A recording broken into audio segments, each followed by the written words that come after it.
Okay, तो आज की क्लास स्टार्ट होने वाली है स्ट्रिंग पर एक दूसरी कोडिंग से।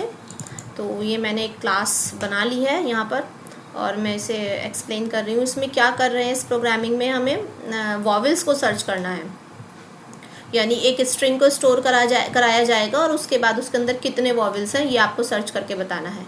ठीक है, तो ये एक स्ट्रिंग को हम दो तरह से करा सकते हैं स्टोर, या तो यहीं पर पहले स्ट्रिंग के अंदर उसे स्टोर करा के चलें कि क्या हमें टेक्स्ट स्टोर करना है, या फिर हम दूसरी तरह से यूज़र से कॉल करें कि यूज़र उसमें एंटर कराए कि उसे क्या स्ट्रिंग स्टोर करना है, क्या लाइन स्टोर करनी है।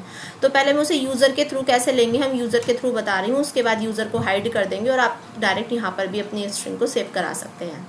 तो इम्पोर्ट जावा यूटिल पैकेज के अंदर स्कैनर आता है, तो ये स्कैनर के लिए मैंने यहाँ पे यूटिल लगा दिया, क्लास वॉवेल बनाई है और ये सब कुछ आ चुका है। इसके बाद स्कैनर एससी, ये सेम स्कैनर को हम कॉल कर रहे हैं, scanner SC is equal to new scanner system dot इन।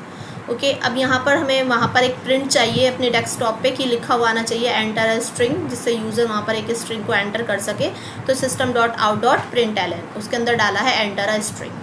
इतना डालने के बाद अब वो स्ट्रिंग कहाँ पर स्टोर हो रहा है, जाकर स्ट्रिंग के नाम से स्ट्रिंग एस एक वेरिएबल बनाया है, उस वेरिएबल के अंदर वो लाइन जाकर स्टोर हो जाएगी S C dot next line. देखिए लाइन स्टोर, लाइन लिखा हुआ मैंने, अगर आपको लाइन स्टोर नहीं करानी है, कोई कैरेक्टर स्टोर कराना होता तो फिर ये लाइन लिखने की ज़रूरत नहीं थी, क्योंकि मुझे एक लंबी लाइन स्टोर करानी है तो मैंने यहाँ पर लिखा है S C dot next line. इस तरह से ये यूज़र एक्सेप्ट करता है, वैल्यू को स्टोर करता है। ठीक है, अब आगे आता है यहाँ पर कैरेक्टर सी एच के नाम से एक वेरिएबल बनाया है और ये इसको वाइट स्पेस से डाला है वॉइस में कि अभी इसके अंदर कुछ नहीं है। और उसके बाद इंट है, ये काउंटर वेरिएबल है, काउंट के नाम से बनाया जाता है। काउंट, ये काउंटर वेरिएबल क्या करता है, वैल्यूज़ को काउंट करेगा कि भाई जो चीज़ अकेरेंस चाहिए तुम्हें, जैसे वॉवेल सर्च कर रहे हो तो कितने वॉवेल हैं, पहला है, दूसरा है, तीसरा है, इस तरह से काउंट करता चला जाएगा। तो इसे फ़िलहाल 0 इसके अंदर वैल्यू डाल दी गई है। यहाँ तक के बाद अब हमारा प्रोग्राम स्टार्ट होता है, क्योंकि ये लूप लगा दिया है यहाँ पर, फॉर लूप के अंदर int I is equal to 0, यानी आई की जो वैल्यू है वो 0 रख दी गई है। अब 0 पोजीशन, ये 0 क्या है, ये लास्ट प्रोग्राम में मैंने बताया था कि जब भी हम कुछ स्ट्रिंग कोई टेक्स्ट लिखते हैं तो उसकी हर एक कैरेक्टर की एक पोजीशन होती है और वो जो पोजीशन होती है वो 0 से स्टार्ट होती है। जैसे ये लिखा हुआ है search E scholar for Java learning, तो ये एस जो लिखा हुआ है यहाँ पर, ये 0, इसकी पोजीशन जो है वो 0 है। 1 2 3 4 5 इस तरह से इसकी ये पोजीशन चल रही है। तो ये जो अब ये पोजीशन है, तो मैंने आई इज इक्वल टू 0 डाला हुआ है कि आई के अंदर क्या है 0 और 0 की पोजीशन पर क्या है एस। ओके, तो यानी ये जो वैल्यू है ये यहाँ से एस लेगी। उसके बाद कहाँ तक चलना है, तो i is less than s dot length, यानी s डॉट लेंथ क्या करेगा, इस स्ट्रिंग की लेंथ को काउंट कर लेगा कि इसकी कितनी लेंथ है, यानी 0 1 2 3 इस तरह से जो कैरेक्टर्स चलते चले जाएंगे, जो लास्ट कैरेक्टर तक जाएगा वो इसकी लेंथ को यहाँ स्टोर कर लेगा। और i प्लस प्लस, यानी हर बार एक वेरिएबल को इंक्रीज, एक वैल्यू जो आएगी उसको इंक्रीज करते चले जाना है। उसके बाद आता है C H is equal to S dot char at I. Car at I का मतलब ये जो आई है, आई को जिस वैल्यू से हमने डाला हुआ है यहाँ पर 0, और 0 कहाँ पर है, 0 के प्लेस पर क्या है एस, यानी यहाँ पर पहले आया है एस। अब ये सी एच के अंदर जा चुका है एस, तो पहले वो सी एच के अंदर जो एस पहुँचा है, C H is equal to S dot char at I, यानी आई की वैल्यू से वो जो एस मिला है उसको वो क्या करे, उसको वो चेक कराएगा। कैसे चेक कराएगा, if C H is equal to किसके इक्वल है, सी एच के अंदर ए है, सी एच के अंदर ई है, आई है, ओ है या यू है। भाई स्मॉल, सारे हमने स्मॉल चेक कर लिए कि स्मॉल में कहीं पर कोई कैरेक्टर ऐसा तो नहीं है कि फर्स्ट कैरेक्टर जो आई की वैल्यू पर आ रहा है फर्स्ट, वो ए हो, ई हो, आई हो, ओ या यू हो, और साथ में कैपिटल, या कैपिटल ए हो, कैपिटल ई हो, आई हो, ओ हो या यू हो। इनमें से कुछ ऐसा तो नहीं है कि इनमें से कोई सा कैरेक्टर मैच कर रहा हो। ये कैपिटल ए डाला है तो यहाँ पर कैपिटल ई डालना चाहिए था, कैपिटल ई और कैपिटल ही आई, कैपिटल ओ और यहाँ पर आएगा कैपिटल यू। ये सारे कैरेक्टर वो चेक करना है उसको। अगर इनमें से कुछ है तो यहाँ पर काउंट, ये जो देखिए काउंट वेरिएबल लिया था मैंने, इसको प्लस प्लस कर दो, यानी इसके अंदर एक वैल्यू को स्टोर कर दो कि अगर एस यहाँ पर एस ना होकर ए होता तो यहाँ पर एक वैल्यू स्टोर हो चुकी है, आ गई है। उसके बाद क्या करेगा लूप, अब देखो लूप आगे नहीं जा सकते हो, ये यहाँ से ये इससे वापस लौटना पड़ेगा आपको कि उसने प्लस प्लस कर दिया, जब तक ये कंडीशन पूरी ना हो जाए तब तक लूप चलता रहेगा। तो यहाँ से वापस होके फिर यहाँ आया लूप, ठीक है, ये यहाँ से निकला और ये यहाँ आ गया। अब i की वैल्यू क्या ली थी हमने 0, अभी क्या हो चुकी है 1 1 प्लस प्लस किया है तो i की वैल्यू में 1 प्लस हो गया, यानी अब i की वैल्यू हो गई है 0 से 1। अब 1 हो गई है तो यानी अब फिर से वही चलेगा, अगर i की वैल्यू 1 है और 1 के प्लेस पर क्या है e है तो i लेस देन क्या करना है s डॉट लेंथ करना है, यानी उस वैल्यू को वहाँ तक लेकर जाना है लूप को। फिर उसके बाद ch के अंदर i की वैल्यू क्या आएगी, इस बार e आएगी।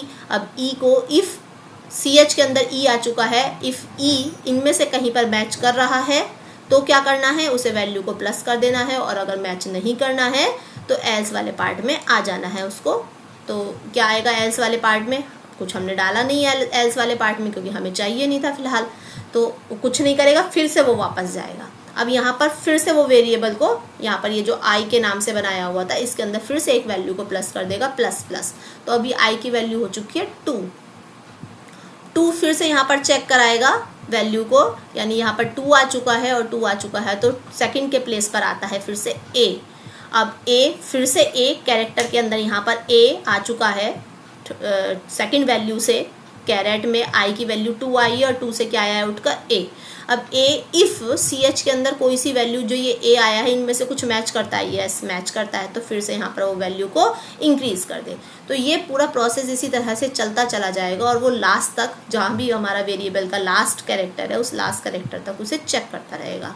चेक करने के बाद लास्ट में जब ये सारा प्रोसेस ओवर हो जाएगा, यहाँ तक वो चेक कर लेगा तो क्या करेगा, system dot out dot print ln के अंदर वो डाल देगा हमारी वैल्यू को। क्या वैल्यू है हमारी, number of occurrences of vowel, कि वो जो हमारा वॉवेल है वो कितनी बार अकर हो रहा है, ठीक है, इज इक्वल टू क्या डालना है यहाँ पर, क्या लेकर आना है, काउंट लेकर आना है, क्योंकि सारे जो वैल्यूज इकट्ठी हुई हैं वो कहाँ हुई हैं, काउंट के अंदर स्टोर हुई हैं। प्रोग्राम को क्लोज कर दिया गया है, इसे मैं कंपाइल करा रही हूँ, क्लास कंपाइल हो चुकी है, नो एरर, देन क्लोज और run the programme.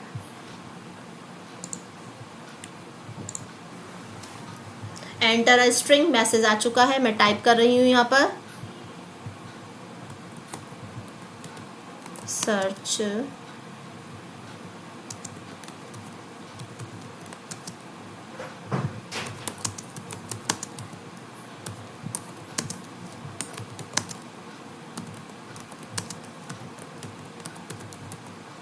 Search E scholars on YouTube for Java learning, ठीक है, मैंने एंटर किया, सेम लिखा हुआ है मैसेज, जो भी कुछ यहाँ पे स्ट्रिंग स्टोर कराया है यूज़र ने से लिया है हमने, वो यहाँ पर मैसेज लिखा हुआ आया।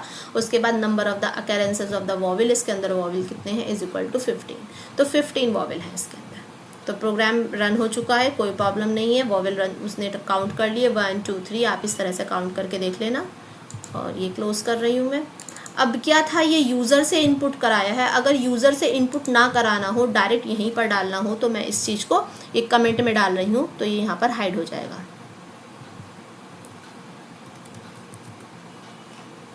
ये मैंने इसे कमेंट लाइन में डाला है और इसे मैंने हटा दिया है यहाँ पर।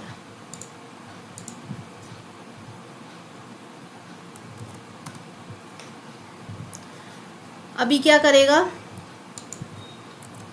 ये मुझे इसकी ज़रूरत नहीं है क्योंकि स्कैनर हट चुका है यहाँ से। इस तरह से अब आप इस प्रोग्राम को रन कर सकते हैं।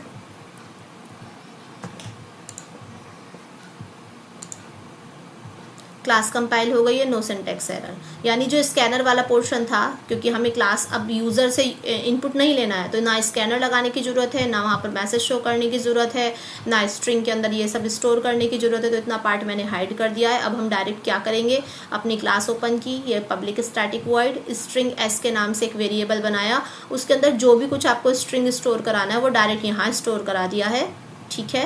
और टाइप करने के बाद बाकी का जो प्रोग्रामिंग है वो सारी टोटल वैसी की वैसी, उसमें कुछ भी चेंज नहीं करना। बस दो ही चीज़ें थी कि डायरेक्ट आपको यहाँ पर एक्सेप्ट कराना है या फिर यूज़र से लेना है। तो यूज़र से लेना है तो ये सारा प्रोसेस फॉलो करना पड़ेगा और साथ में इम्पोर्ट क्लास को भी लेना पड़ेगा, वहाँ से import class dot यूटिल package import करना पड़ेगा, क्योंकि स्कैनर के लिए वो पैकेज को इम्पोर्ट करना पड़ेगा।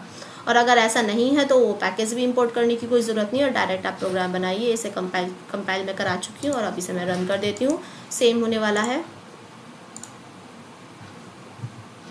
देखिएगा।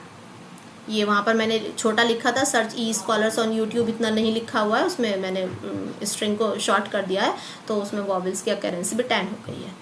तो ये बस इतना सा प्रोग्राम था, ऐसा कुछ ज़्यादा नहीं है। इससे रिलेटेड इतना कंसेप्ट समझने के बाद इससे रिलेटेड हम काफ़ी सारी प्रोग्रामिंग कर सकते हैं छोटे मोटे चेंज करके। तो आप फ़िलहाल इसे बना के देखिए, और अगर वीडियो अच्छी लगी हो तो लाइक कर देना। Thanks for watching.